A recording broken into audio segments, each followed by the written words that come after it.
so small.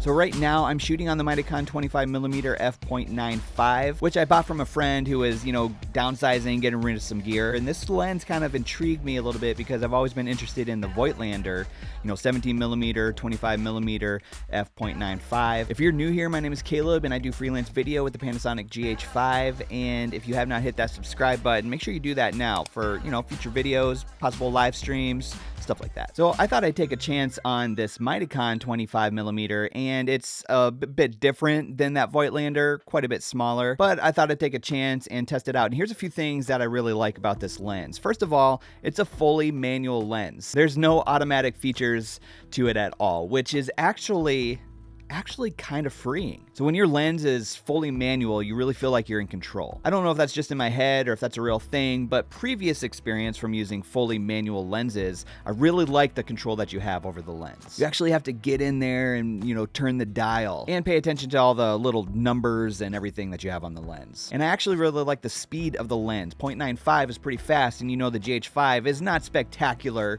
in low light, but having that 0.95 is gonna let more light in. It's gonna be better performing in low light on the GH5, which also leads to some great background blur. Should we say bokeh or bokeh? I also really like the focal length. The 25mm is a great focal length, which on the GH5 is going to be, that 50mm equivalent, which is great for talking heads like this, lifestyle type shots. One of the things I have noticed with shooting wide open on this lens is that there is not very much chromatic aberration.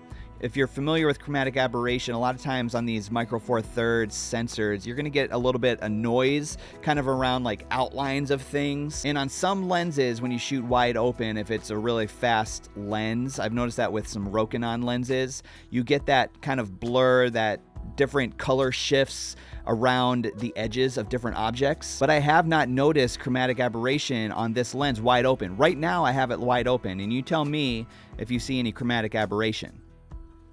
But that's actually very impressive, shooting at 0.95 wide open on this lens and not having that noise, that chromatic aberration. I'm very impressed with that. And we talked about the blur in the background, the bokeh, and I actually think it's really kind of a nice, kind of shifty background. It's not like buttery smooth or anything like that, but I think it gives enough breakup of the background. It's almost like it's just an interesting looking, it's just a different style bokeh or background blur, and I really like that. For example, if you're shooting on like a Sigma, it's a little bit more of a smooth style blur on the background. But with this one, it's a little shiftier. I kind of like the look. Now, I mentioned before shooting with vintage lenses, and this lens, this Mitakon 25mm, has a very vintage feel to it. But at the same time, if your image is in focus, you have a pretty sharp focus area. Another reason I like this lens is because it's easy to travel with. This lens basically is in my bag at all times right now. It's small enough you can just put it in a little pouch and carry it with you and always have it with you. And finally, one of my favorite things about this lens is actually the price. So if you're familiar with the Voigtlanders, they're,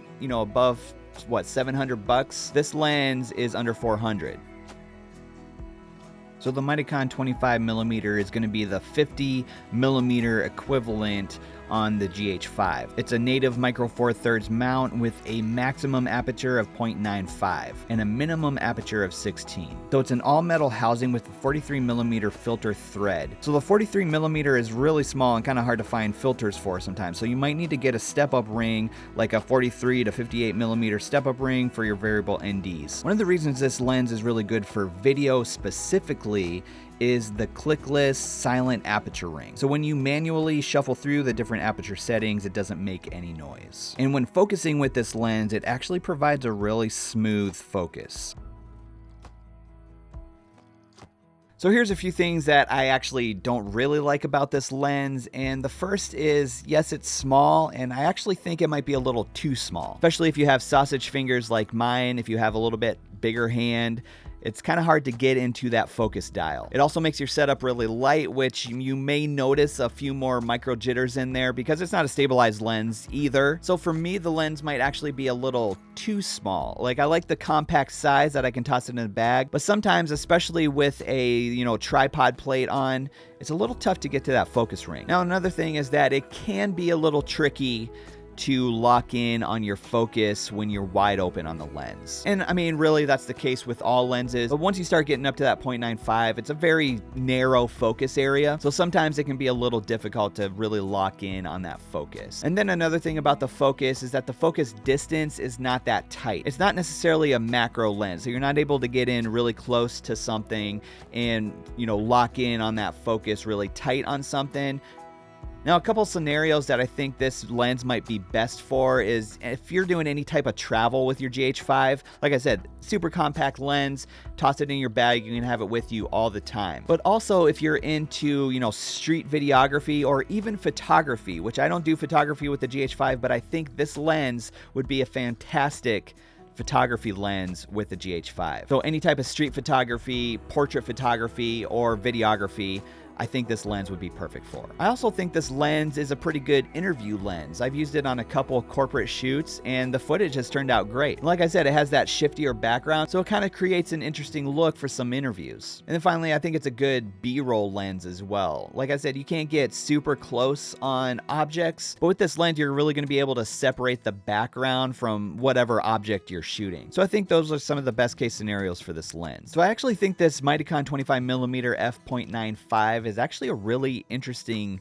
lens. It's not perfect by any means. It's super small, maybe a little too small for my fat fingers, but it creates a really interesting look, has a vintage feel to it, and overall, just using a manual lens like this really makes you kind of think about what you're doing with the camera. And I like that, and I think more people should use manual lenses and really get their hands dirty when using the lens and the camera. That thought sounded better in my head than coming out of my mouth. But I definitely think it's a lens worth checking out and giving a shot and keeping in your bag for those times where you want a 25mm prime for your GH5. Now that's really all I have for this video. Now if you've been following the channel and you like some of the content that's coming out on the channel, I encourage you to consider supporting the channel, and one of the ways that you can do that is by just sharing this video. A couple other ways are by using the affiliate links down in the description, and also I just put some t-shirts down there too, so if you see any of those t-shirts that you might like, which most of them are kind of about the GH5, but those are just a few ways that you can support this channel, support me, and support the content that's coming out. And for those of you who have already done that, thank you so much. Now it'd be awesome if you stuck around, maybe watch one of these videos that's popping up on your screen right here.